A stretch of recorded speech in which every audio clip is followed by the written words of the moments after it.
Shalom, querido, graça e paz.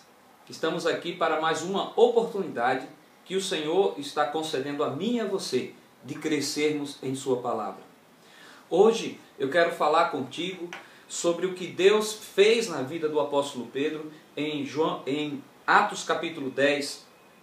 A palavra de Deus nos diz, versículo 9, no dia seguinte, indo eles seu caminho, e estando já perto da cidade, subiu Pedro ao terraço para orar, quase a hora sexta. E teve fome e quis comer.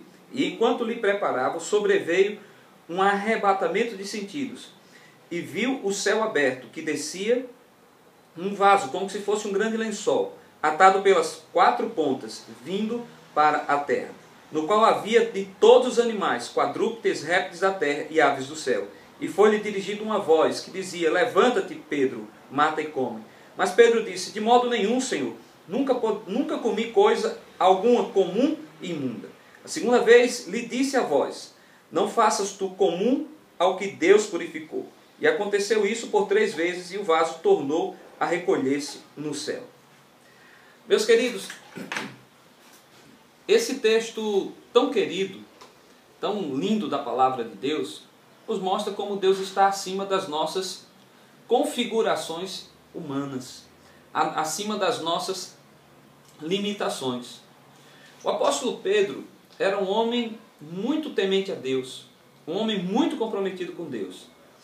E ele tinha em suas raízes judaicas muitos preconceitos, que em nada tinham a ver com a graça e com a misericórdia do nosso Deus. E Deus usou então uma figura muito interessante para levá-lo aonde o Espírito Santo queria conduzi-lo. Ele mostrou um lençol por 3 vezes. Um lençol onde havia todo tipo de animal. Animais impuros, animais puros, mas assim, disse para ele: Pedro, come esses animais, mata e come. E ele, como um bom judeu que era, disse: como eu vou comer isso, meu Deus? Como eu vou comer isso? E apareceu 3 vezes o lençol a Pedro com aqueles animais. Irmãos, muitas vezes nós estamos tão arraigados à nossa cultura, aos nossos paradigmas, que nos fechamos para o melhor de Deus. Eu lembro que quando pela primeira vez eu vi uma pessoa cair debaixo da unção, eu fiquei assustado. Isso é de Deus? Mas Deus é tão maior do que tudo isso. Deus é tão grande, irmãos, que algumas coisas nós nunca enxergamos e nunca vimos. E eu, mesmo tendo nascido num lar evangélico, nunca tinha lido o texto em que quando Daniel viu o Senhor, Daniel caiu. João, lá em Apocalipse, pasmou-se diante da grande visão que teve de Deus. E às vezes a gente renuncia toda uma caminhada por causa de um detalhezinho. O Espírito Santo nunca vai respeitar as nossas convicções e deixar de fazer a obra dele para satisfazer as nossas convicções. No discipulado é assim. Se você quer caminhar em discipulado, você tem que estar aberto àquilo que o Espírito Santo quer realizar na sua vida.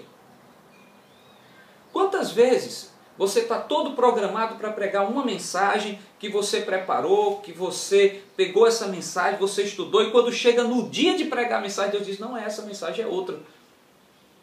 Eu já tive experiências assim muito interessantes, meu irmão, de preparar uma mensagem, chegar com a mensagem preparada, Deus dizer: a direção do Espírito não é essa, é outra. E aí o que é que acontece? A gente vai e faz o que Deus manda. Eu aprendi isso, porque antigamente eu pregava o que estava no meu roteiro e não acontecia nada. Quando eu aprendi a fazer o que Deus manda, as coisas começaram a acontecer.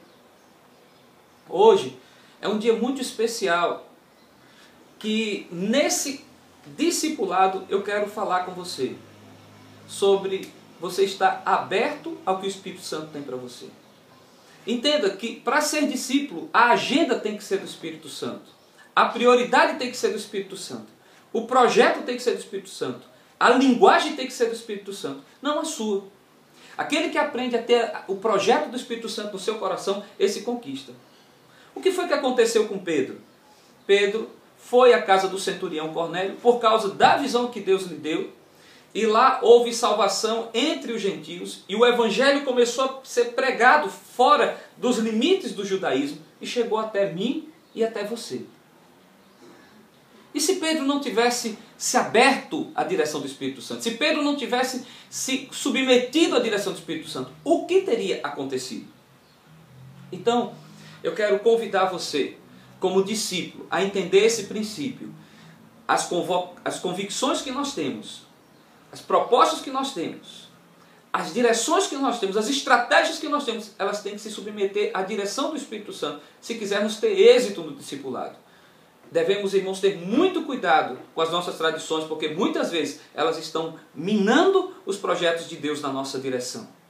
Quero declarar meu amor por vocês, quero dizer que amo vocês e os abençoo para que no dia de hoje vocês possam prosperar abundantemente. Que Deus os abençoe. Amém.